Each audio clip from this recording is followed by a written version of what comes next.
Hi, this is Vignesh with Techy and I have the Indian version of the Motorola Moto G with me here today. The Moto G retails at a price of 12,500 rupees for the 8 gigs version and 14,000 for the 16 gigs version. The phone is a lower end version of the Moto X, taking the same design, but that ends there. Both the devices are completely different. Moto G retails at just one third of the price of Moto X. This is aimed at the growing markets like Brazil and India, where for most of them this is their first smartphone. These phones have been selling like hotcakes ever since it was released. I have the 16 gigs version with me here today. The Indian version is a dual SIM phone and you can use two SIMs at the same time. Motorola has definitely put in a lot of effort in making a phone at this magical price and at the same time not compromising on the smartphone experience. Starting with the hardware, it features a 4.5-inch 720p IPS LCD display with a pixel density of 326 ppi, which is as good as the Retina display on the iPhone. Also, the glass is Corning Gorilla Glass 3. Coming to the internals, it uses a Qualcomm MSM 8226 Snapdragon 400 chipset, a quad-core 1.2 GHz Cortex A7 CPU, and Adreno 305 for the graphics and 1 GB of RAM. It also comes with an accelerometer, a proximity sensor, a GPS and a compass. The back of the Moto G is removable, but you can't switch the batteries. It is used to insert the micro SIM cards. Also, the back is interchangeable and Motorola sells them in many different colors. It comes with a 2070 mAh lithium-ion battery which Motorola calls an all-day battery. We found it to be impressive enough. It did last a whole day with mixed usage.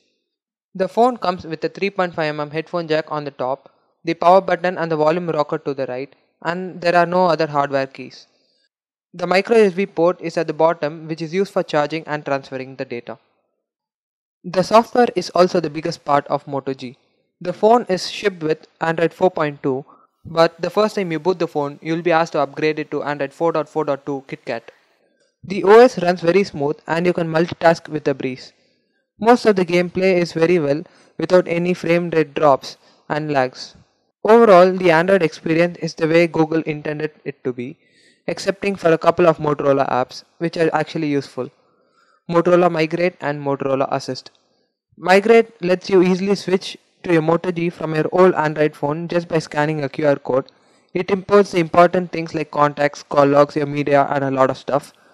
The Motorola Assist will automatically put your phone in silent mode when you are at a meeting or you are sleeping.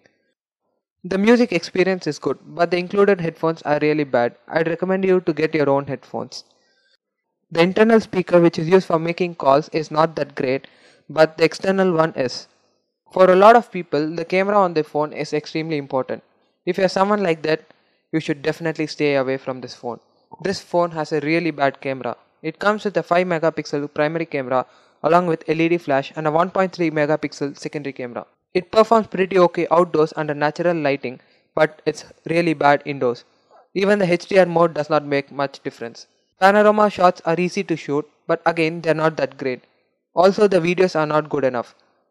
The secondary camera is good enough to make video calls on Skype. The connectivity of the phone is limited to 3G. There is no 4G, but this is not really an issue because the phone is aimed at the growing markets where 3G is just getting started like India and Brazil. If you are someone who is not really interested in the camera and you need an inexpensive smartphone giving you the best Android experience, there is no better phone out there. The price is definitely the biggest feature of Moto G. Comparing it with other phones at the similar price range, you get a Samsung Galaxy Core which comes with a 4.3-inch 480p display, Android 4.1 and a 1.2 GHz dual-core processor.